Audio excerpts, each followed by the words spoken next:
There's no craving like a pizza craving. Dreaming about a pizza with a golden crust? Check. Want a pizza bowl loaded with 4 of your favorite toppings? Yep. Looking for the melty goodness of fresh baked cheesy bread? Of course you are. And this perfect pizza trifecta is $21.99. So when it comes to your craving, you can check all the boxes. Pizza boxes, that is. Visit Marcos.com to order and find more deals like this one. Marcos. Pizza lovers get it. And a good Saturday morning, Braves fans. It is pregame daily for October 30th, 2021. Kevin and Chris here with you. Looking back on an absolutely dominant pitching performance for the Braves as they grab a 2-1 series lead in the World Series last night here at Truist Park. And Chris, I know a lot of folks were sitting around after 5 innings of Ian Anderson with 5 no-hit innings and going, is this the right decision to pull him? Snit certainly not second-guessing anything he did last night. Pushed all the right buttons. Braves get a 2-0 victory, and they are now 2 wins away from their first World Series title since 1995. Yeah, I thought the line was he was not throwing 9 innings. Right. And if he's not throwing 9, why let him go through the lineup a third time? And it was really set up to, I can't believe I'm about to say this, but go according to script. I can't believe it worked out the way that it did.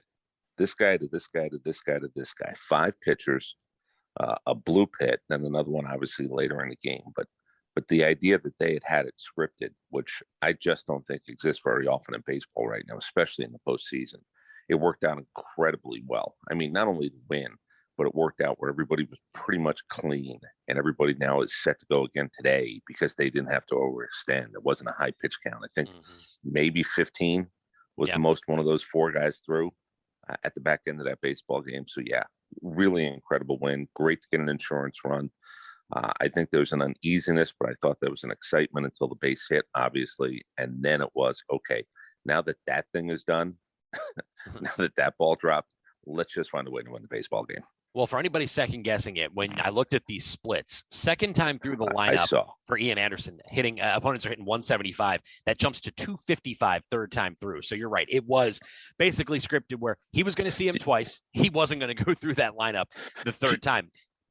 I saw something on the board I don't think I've ever seen before. And I don't know, like sitting in the building, if you looked up, at 74 pitches, he had thrown 37 strikes and 37 balls. And he's got a no-hitter and a shutout. I've never seen it. Yeah. Like that split is, you would say, that's horrible. How many did he give up? Because you would think that 2 walks and a base hit somehow got included in that. I don't remember ever seeing a 1-to-1 74 pitch split and thinking, wow, can you really take this guy to this baseball game? He's got a no-hitter. Like, none of that added up. But again, I think it was the right decision, because even if he goes another inning and now he's up to 92 pitches, 93 pitches, what are you going to do at that point? You're not sending him back out there at that. So the extra inning really wasn't worth it just to say he threw 6 no-hit innings. I totally agree with the situation, especially with everybody rested the way they were. No doubt about it. And I was talking to former Braves reliever David Carpenter. He was in the building last night, and I asked him about the bullpen and how these guys have been used. And he goes, I promise you, each and every one of them are walking down to the manager's office and saying, Skip, I'm good to go. At this point in the season, these guys aren't going to want a breather. They're not going to want to sit back and relax. They want to go out there and pitch every single night. Hey, by the way, congratulations to Ian Anderson, first Braves rookie in World Series history to pick up a win. And when you think about some of the names that have come through this town, that is pretty remarkable that we're talking about Ian Anderson, and the second lowest ERA in Major League postseason history through their first 8 starts. He trails only some guy you may have heard of, Sandy Koufax. So it's been remarkable to see what this guy has done, but more importantly, what he's done in the playoffs at just 23 years old, Chris. It is mind-boggling to see how well and how much he's risen to the occasion here pitching these big games in October. Yeah, the only thing now is he set the bar so ridiculously high. Look, I hope Ian Anderson doesn't have to start another game in this World Series, but I certainly hope he gets to start in a bunch more World Series after this, and certainly postseason starts. But he really has set the bar high. The thing now is, Kevin, we had talked about it, and I joked, it's 81 outs. That's really the only thing. It's how you get there. I said 18, he got 15. And now there's 54 to go. And the idea of who starts today and the idea of who follows up, the distribution of outs over the next couple of days. I kind of joked. I said, tell me this side of Ian Anderson, who will record the most outs for the Atlanta Braves. Win, lose, draw. Doesn't matter. 9 innings, 15 innings. I'd have no idea who I'm supposed to pick. Am I supposed to pick Kyle Wright because it looks like he might get a start or come in second and be the most stretched out guy? That would mean that it goes well. So I have no idea what the distribution of the next 54 outs is going to be in the next 2 days here. Ian Anderson did certainly his job last night, but boy, this is going to get, and it's so funny, we're, how many hours? Less than 12 hours since they won the game to go up 2-1. But now you start to go, okay, what's the look ahead? And I have no idea what the look ahead is, other than I really hope you jump whatever they throw out on the mound to make it a little bit easier tonight. Well, they have Zach Greinke going tonight. Dusty Baker did confirm that last night. Guy that's been around, been a big game pitcher, veteran guy, but not the same Zach Greinke he was, a few years back. So I'll be honest with you, man. I kind of like the matchup, no matter who the Braves have. Too. I kind of like them facing this guy. And boy, I really like the lefties in the Braves order here tonight. I think they could do some serious damage against him here this evening. And then the Dusty Baker, what does he think about the hook? Yeah. How short is it? What kind of line? What kind of leash does he have? And again, it's going to be fascinating to see the piecemeal pitching coach, manager, bench coach, which pinch hitter, why now, all of that stuff coming into play for the next 2 days as the Braves go up 2-1. It's so crazy. I feel good enough about 2-1 to actually look forward to tonight and say, okay, I'm really not just as a fan, the excitement, but how do you figure out a way to get to 3-1? And I do think it's kind of crazy. I don't know if you think this way too. This does seem to be a figure it out. Like, how do you figure out how to get to 3-1? Math equation, puzzle, all those things. It would be easier. A 3-run home run from Freddie Freeman, a 2-run double by Adam Duvall, where you pile up enough runs where you go, okay, now we get to do what we want. I'm just not going to assume that. You can root for it, but I'm not going to assume it. So I'll just go with today on a Saturday morning. How is this thing going to shape up tonight, and why? And why is it going to be this guy before that guy, or this guy for 2 innings? Which I'm assuming, Kevin, there's got to be somebody who gets multiple innings tonight after the starter. I agree with you. And I think we could see Drew Smiley get a couple of innings here tonight. Who knows what else they do with the bullpen. I'm wondering if they hold Kyle Wright back to start tomorrow. That's the big question I have. So again, we'll find out here later on today when the lineups come out. I do know that you and I and Wiley will be down at the community corner with all the pregame coverage that starts at 5:30 tonight. And man, I got to tell you, between everything going on today, you've got Georgia, Florida, you've got the Braves, the president's going to be in, former president Trump's going to be in the building. Oh, by the way, there's a concert, I believe, tonight at the Roxy. I mean, I don't know if you had a chance to walk around. I know you said you were going to walk around outside a little bit. Man, when I came back to the studio in the 8th inning, there might be more people outside the building than there were inside Truist Park last night, watching on big screens all around the Battery. It was just, you knew that was going to be an awesome scene, but I didn't even think it was going to be that cool. I mean, it was just an incredible scene for those folks who could not get in the building last night. Yeah, I was told a couple of times they showed the visual on TV. And, it looks big time. It feels big time. And really why the Battery was built, it's about commerce. It's about beers. It's about food. It's about all those things. But it wasn't really just about selling a ticket to put a rear end in the seat, because that's not the way you can do it anymore. Last night proved it. I think there are going to be other teams and other leagues that are going to look to say, okay, how do we get our version of this? We don't have the right amount of land. We're not moving, but what do we do to maybe to glom onto this? Toronto in basketball, you certainly saw what they had going on outside their building. I think Atlanta absolutely put itself on the map as this. Not only is it a game, but it's the social that really is working down here. And look, everybody's going to be in a good mood today. Now, how long can the good mood be extended? You go 3-1, great. It goes 2-2, best of 3. You have that moment of, we can still do it, because we wouldn't have beaten them 2 times if we couldn't beat them 2 more times. I get all that. There's going to be an uneasiness, a nervousness that comes if it's 2-2. But boy, you and I know that if there's a chance to clinch this thing tomorrow night here in Atlanta, if it won't be a Sunday. You just ripped it. It's the day of the week. It's perpetual Saturday. It's perpetual Friday. It will not feel like a Sunday in this town tomorrow. And as I like to say, if you have a surgery planned for Monday, if your financial guy is really going to be moving your money around, Monday might not be the day.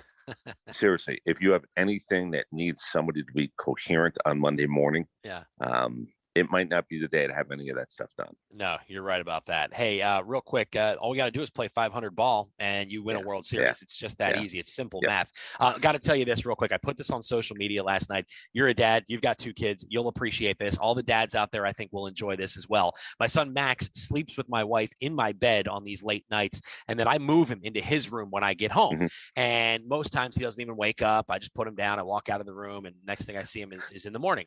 Well, he sort of woke up a little bit as I was putting him in his bed last night. This is the God's honest truth. He looked at me and said, "Dad, did the Braves win?" I said, "Yeah, buddy, they won 2-0. And he looked at me with this big smile and said, "Yes." And then about 3 seconds later, I heard him start snoring and he was back asleep again. So the next generation, the 6-year-olds of Atlanta, I know a lot of folks can't stay up late enough to watch it because these games do start late. But man, I had one of those dad moments last night. Man, it was kind of gave me goosebumps when it happened. So mine was, I have 18 and 16-year-old daughters. Yeah. And about 45 seconds apart, text came in from both of them saying, not only did they see the end of the game, not only are they happy. I got one in college who was at a party and they had it on. I had another one, high school, at a party, they had it on. And these 2 texts 45 seconds apart. And what's really crazy is, people ask, because we do what we do, what do you think? How do you feel? How's it going to go tonight? Blah, blah, blah.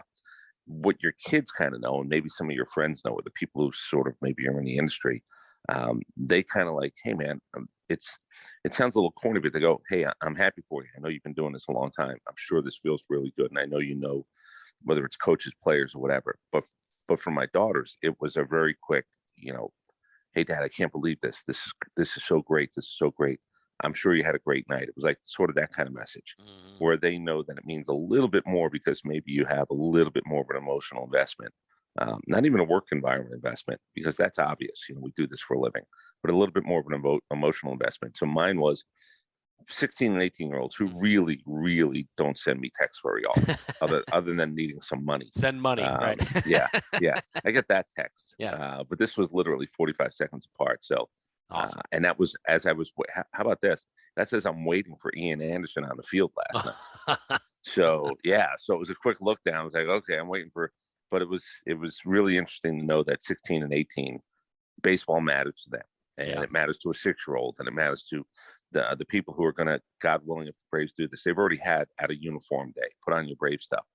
This town is going to go bonkers if the Braves somehow, some way figure this whole thing out over the next handful of days, if not the next 2. Well, if they can keep pitching like they did last night, man, oh man. I mean, you hold this offense to just 2 hits. I mean, why not at this point? Well, you and I will have not only 680 game day, but we'll have the Ford leadoff show again live from the community corner. And there's a little rumor that actor Michael Kelly, huge Braves fan, I was texting with him last night. He was on the screen doing the pump it up video. I think it was the 4th or 5th inning. He's flying down today, and he said he's going to stop by and say hello and might jump on the air with us for a few minutes. So that would be pretty cool. And maybe we'll try to line up some more guests if any other folks are roaming the battery tonight. I'm sure there'll be a lot. I know a lot of former players were there. I know Dan Uggla was in the building last night. We've got all kinds of alumni that are here. So hopefully we can line some guys up, man. That'd be awesome to talk a little World Series ball with some of these guys. Yeah. Okay. Then I'm going to find out. Maybe I'll throw a text out there to lasso somebody to come on in to do a couple minutes with us. Listen, the good news is we don't really have any parameters on that show. We're going to go a long time talking about the Braves, what they did last night, certainly, but looking forward to tonight. So we do have a little opportunity, as they say, to let it breathe in the radio business. So looking forward to the whole thing. And I'm really, really looking forward to getting into the battery, then into the building to find out if Braves fans can keep up the energy that they certainly had at the end of the game last night. Get there early tonight, folks. A lot going on down there. If you're headed there for an 8:00 start, get there at like 3 and just go watch football all day. That would be my suggestion. Well, let me also say this: if you're thinking about an all day, Hooters has got an opportunity to watch college football all day long. Certainly the Georgia game if you're down here in this area, but we know that a lot of people from Braves country rooting for whatever football team. Hooters give you an opportunity to get some takeout tonight if you want from Hooters to watch the Braves on top of that as they kick it off at about 8:09 our time in the East. So I want to thank Hooters for being a part of this. Certainly also want to thank Grey Goose. If you are going someplace tonight, Halloween party, don't show up with a bottle of wine. That's just kind of ridiculous. Let's be honest. You don't want to bring a bottle of wine. You don't even want to drink a bottle of wine. Bring some vodka. Bring some Grey Goose vodka. Have an opportunity again to spread the cheer on Halloween night. If you're party going, make sure the Braves are on in a corner someplace, and I'm sure that's what's going to be happening in and around Braves country. Hooters, Grey Goose, and you guys for hitting subscribe. We'll get this one up. We'll do it again tomorrow. Hopefully, Kevin and I are talking about a 3-1 Braves lead. We'll see if they can pull it off tonight. We definitely look forward to it again. Hit subscribe. Braves Daily Podcast coming back tomorrow.